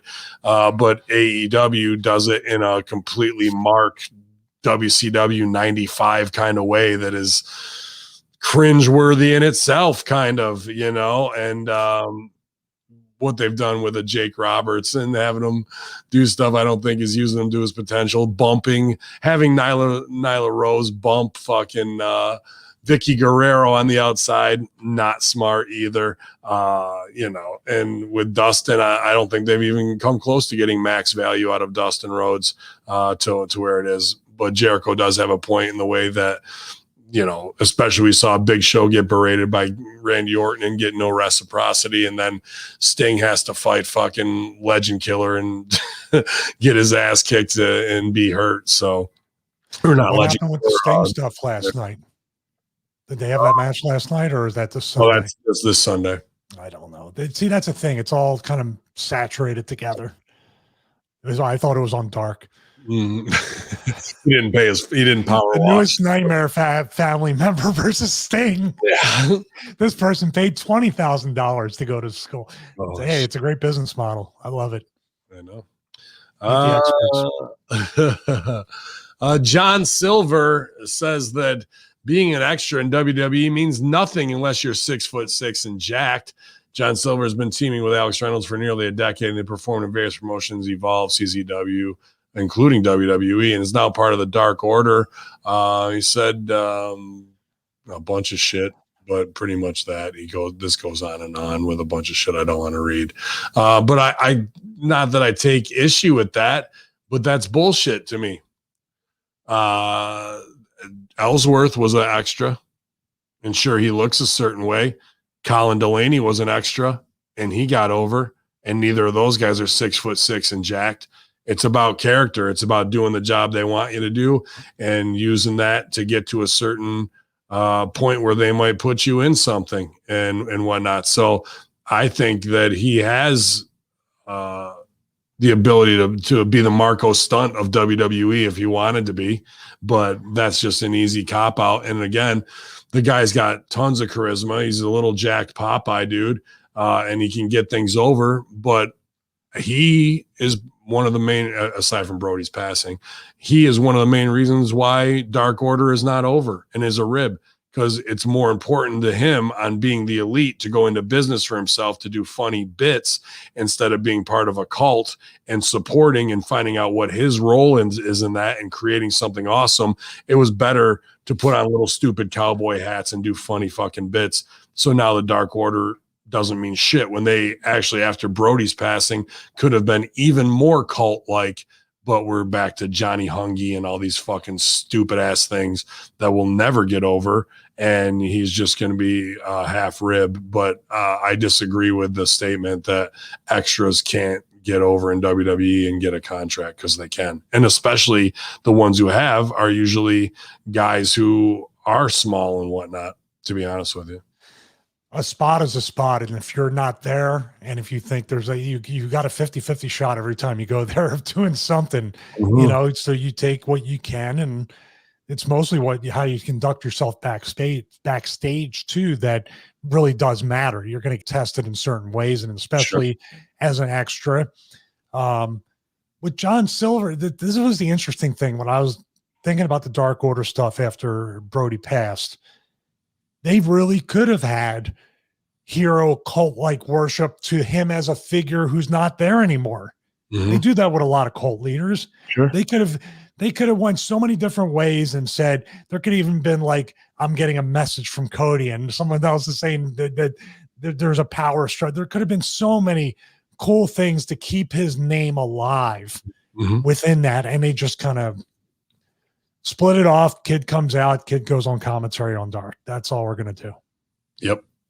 And they really, really could have still made money off of the Brody name and got the Dark Order over, because now you have a celestial type of cult leader that's not even there. Yeah, a legend, a true legend. That word gets thrown around, but the legend of Brody and them carrying it on is enough for people to be endeared to them while they do weird, creepy heel shit, but instead keep doing fart jokes and saying fuck and being half drunk on camera, if that's what you want to do, and down the others. And so I'm not here to go to bat for WWE by any means, but that just ain't the way it is. Why do they continue to do that show and show that side of themselves, which doesn't ever connect the business anyway? But they do assume you watch that when they bring the angles on TV, right? Right. That there's been so many times on, and thankful for MSG and Sylvia, where they'll be like, then they're doing this, but well, why? They're at chapter 6 in the story when it gets to TV, and we're supposed to know about chapters 1 through 5 from being the elite in AEW Dark, where they started on these stupid little inside jokes that nobody followed, nobody did whatever, and they don't even do a recap. Instead, we've got a 16-minute match that means nothing when we could have had a 14-minute match that meant nothing, and 2 minutes of recap to set up the storyline. No, you just got to know from you don't watch Dark or Being the Elite? Come on, what the fuck? And it's all just trash 90% of the time. Throwaway wrestlers thinking that they're doing improvisation and funny sketch work, and it's anybody from truly who does sketch work and watches it goes, ugh. But they're over, because they got jobs. They know what's up. They're good with the power wash. Our final story today, Stevie, are you ready? Is it a Bella's story? Close, but not. Kayla Braxton reveals she is bisexual, and WWE Hall of Famer responds. Kayla Braxton, a backstage interview for WWE on SmackDown and host of Talking Smack, has revealed that she's bisexual. Through a tweet on Wednesday night, Kayla said that she is over having to choose, quote unquote, not just her ethnicity, but also her sexual orientation. Kayla tweeted, "My whole life I've had to choose. Are you black? Are you white? Which bubble do you fill in on the SATs? I always filled in other because nothing applied to me. Tonight, I choose to be over having to choose. Hello, world. I'm Kayla, and oh yeah, I'm bi." end quote. WWF Hall of Famer Beth Phoenix responded, sent her a virtual hug. Lance Storm said, you be you and be happy. Shortly after that, Kayla Braxton deleted her Twitter account.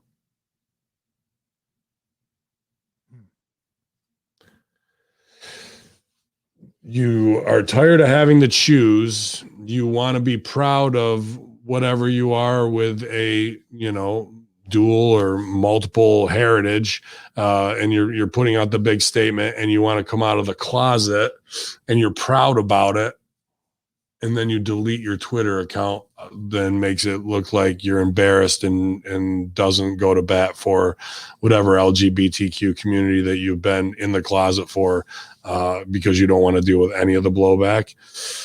I mean, sexuality or, choices aside or race aside, we're a 90s kid, and hot chicks claiming they're bisexual is very sexy, and let's go that way. But instead, now it's I've regressed and I'm hiding by, and it might not be any of those things, but when you do that and then you make that move, I mean, these are children. Once again, man, children.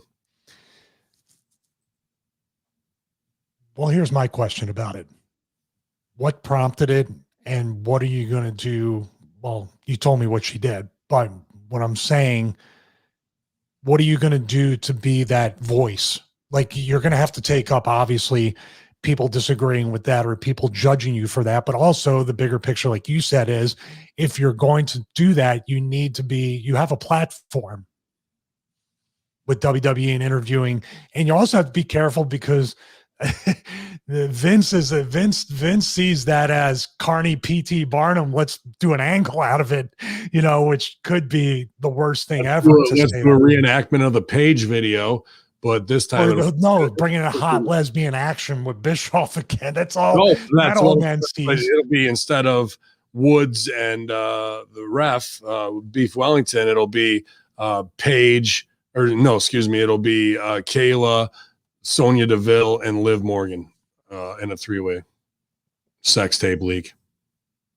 Well, that's what you're saying will really happen? No, that's what I'm fantasizing in my own mind. Oh, just checking. What I'm saying is, like, what is the like, this is what I mean about these kids or anybody on social media that has this maybe inflated sense of self-importance, which I'm not saying she has that, but what is the need? And my guess is too, and it's just a guess because I've seen it happen. She tweeted that before she even told her family.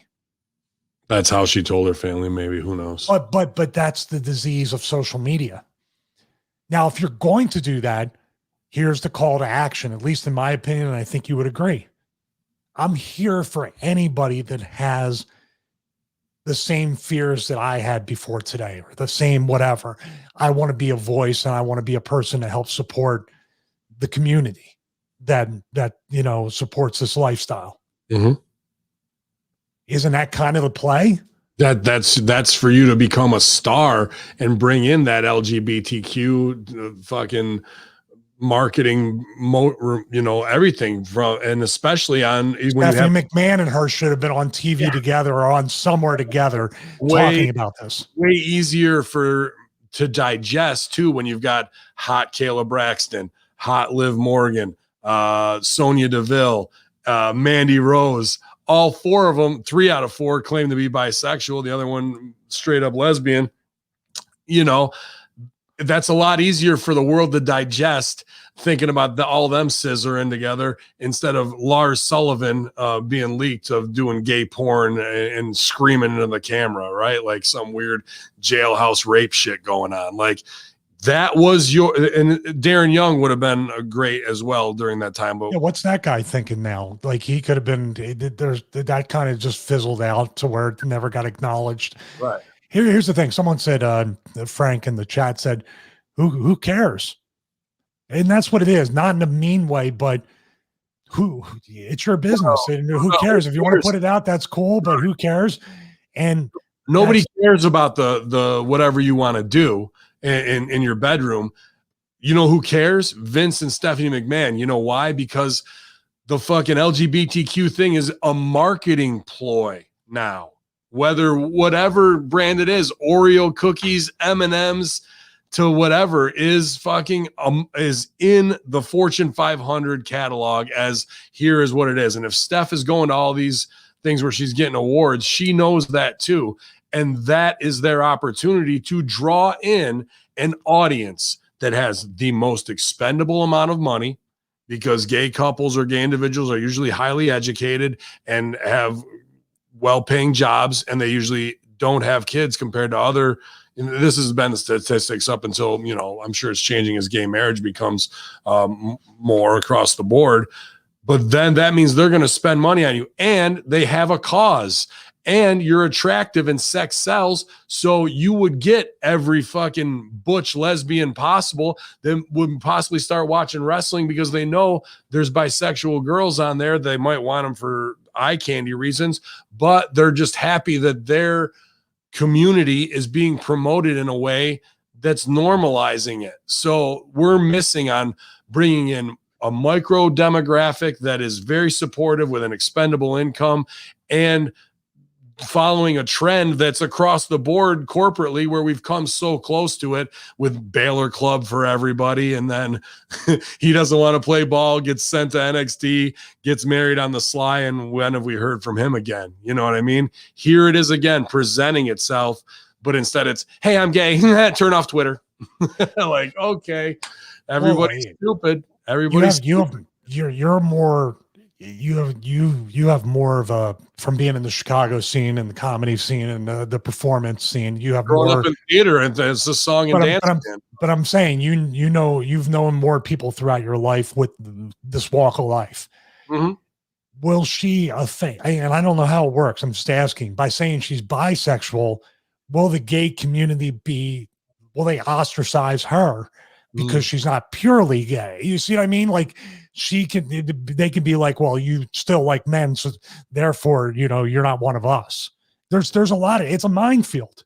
Oh, there's so many micro demographics within it, where they even name themselves different animals, from bears to otters and all this shit. But there, with that, some of the more hardcore lesbians I know would just be like, she just isn't there yet, we'll get her there. And then other ones are, you're just dipping your toe in and what have you, and they look at you a certain way. But I think they're all under that same banner and flag, so it doesn't matter. But the fact that she's a worker and doesn't see that this is a way for her to become a figurehead, an ambassador in WWE, and then claiming your pride and then deleting your Twitter account, that's where the LGBT community will go, fuck you. Why would you do that? That makes us look stupid. That makes you look like you're embarrassed to be one of us because you don't want to deal with any of the blowback. You want to have all the accolades and be part of the movement, but you don't want to deal with the true frontline stuff that comes back to you. When the reality, it's a virtue signal text, so everyone can go, it's all right, we love you no matter what you are. And that's fine. She's a hot mixed chick who likes fucking other girls. Welcome to every man's fantasy. You know what the funny thing is? Beth Phoenix and Lance Storm will tweet her, why don't you just give the girl a call or a text? There's a lot, but this is very much by the way, she's replaced, they said she's going to be replaced by another blonde, and there you go.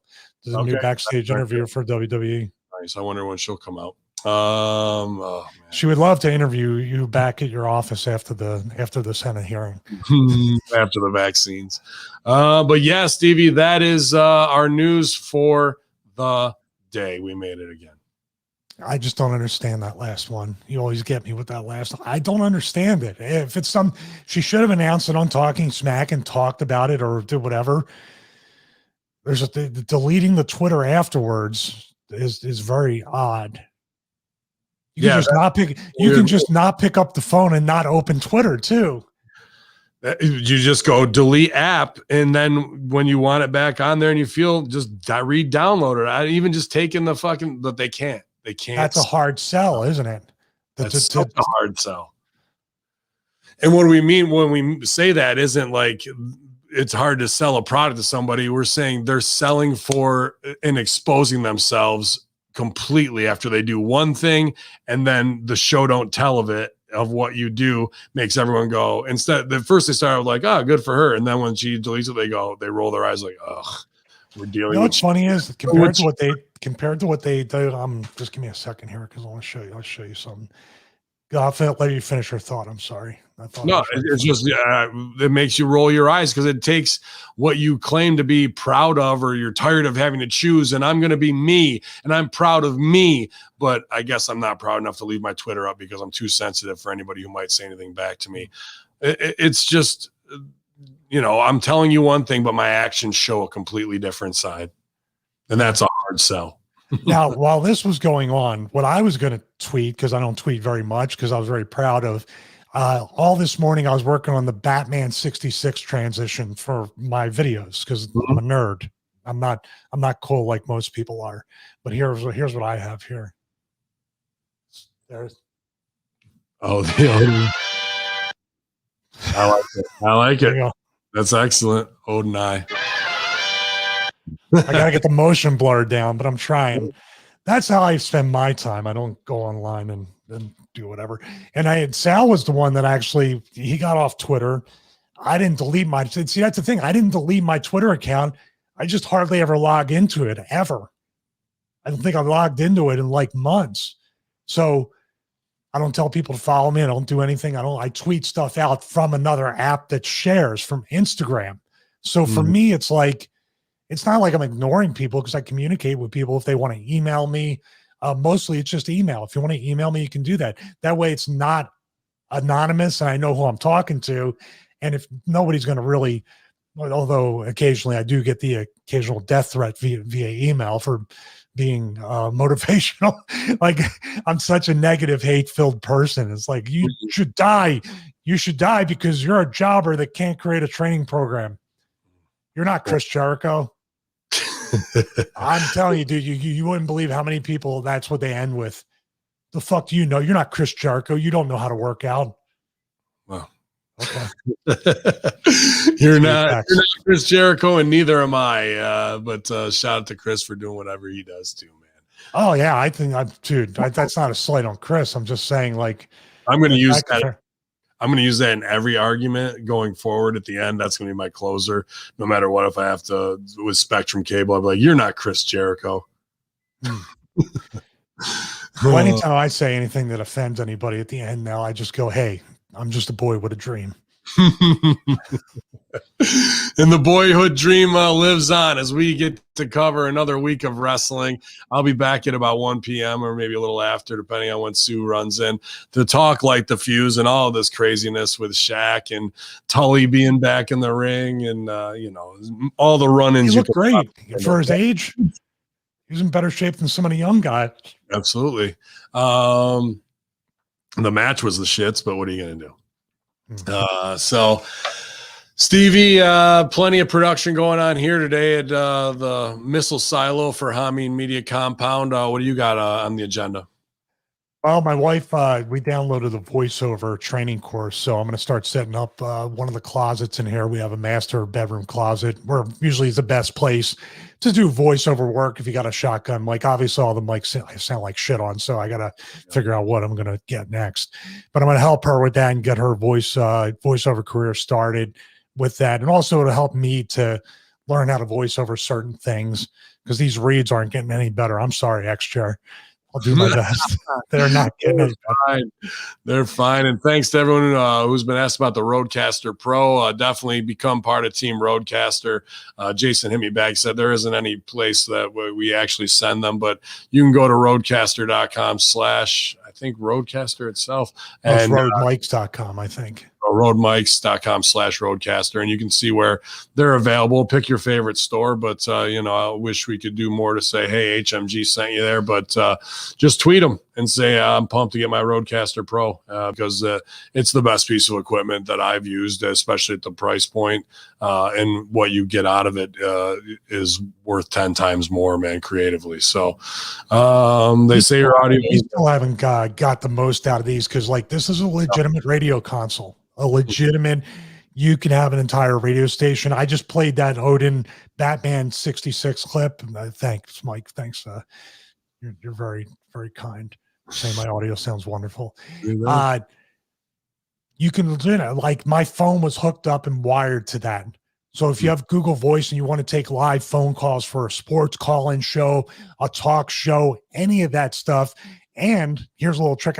This is what I want to do with the tech channel. Again, I know I keep dipping in and out of that, but little things like you can have 2 different phone calls, 2 different phone lines on here, one wired, one over Bluetooth.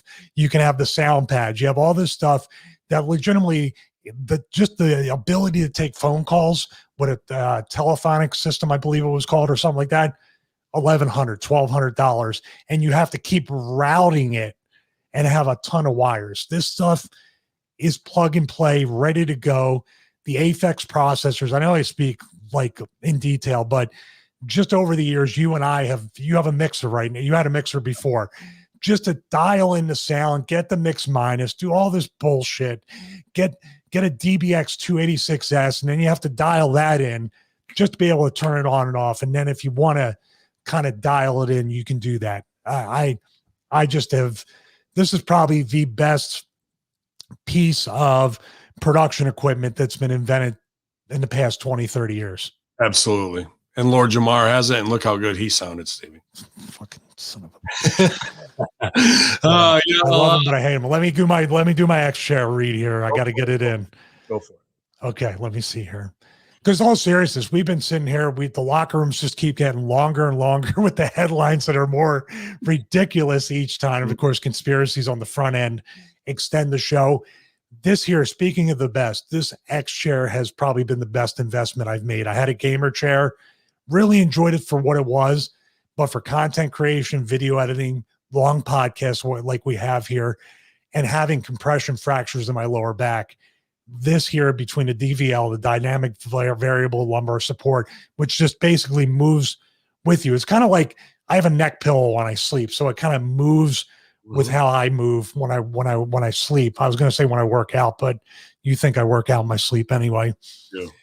And the heat and massage. So I save time. After I'm done here, I literally turn on the HMT, the heat and massage therapy, and I can get right to video editing, right to post-processing, getting these reads to X chair, doing whatever I need to do without having to literally what I used to do was lay on the bed for like 20 minutes with a heating pad just to loosen my back up so I can come back here, sit down, and go back to work. So it's been great. And it is an expensive chair, but it probably will be the last office chair or production chair that you ever need to buy. And it comes with a great warranty. And of course, we're debating with X chair. These are not $50 wheels you're getting with the code Stevie X. They got to be $100, $150 wheels. Yeah, especially but they're free no matter what. So yep. It's like GameStop. It's like GameStop. The value just keeps going up. So xchair.com, enter the code StevieX, or let them know through social media or email that I sent you. And, definitely try to, just like with Rodecaster Pro and Rode, hopefully it kind of spirals and webs out to other people in the Hamin Media Group and our production family. Absolutely, man. Was that better? That was phenomenal as always. I just couldn't really hear you over your mic. But ForceUSA.com. ForceUSA.com for great home fitness equipment as well. Use that code Stevie there, or is it just ForceUSA.com/Stevie?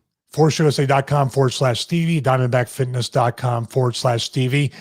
People have said it's slowed down a little bit, and I'm afraid we're going to get a second wave because I think people, hopefully for the good of it, are saying, okay, everything is opening back up. Mm-hmm. But I really do urge people that they can shut it down just like that. So I hate to promote any kind of fear, but just build your home gym, be done with it. I've never looked back. You don't have to wear a mask. You don't have to, you can work out whenever you want. You can choose the setup you want. You don't have to wait for equipment.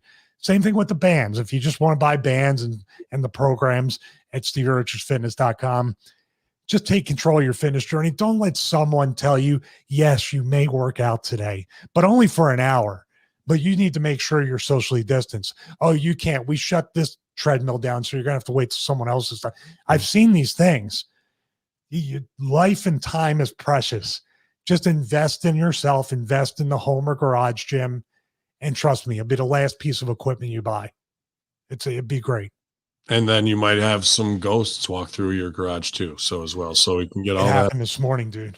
Really? You had another? 100%. I had the heater on me as I was on the elliptical, and I got a cold chill up my back as I'm on the elliptical with the heater blowing right on me. So, you gotta stop. You gotta stop believing in the afterlife, and that stuff will go away. let me get one more. Yeah, I just don't believe in you. So go away. Oh shit, sorry.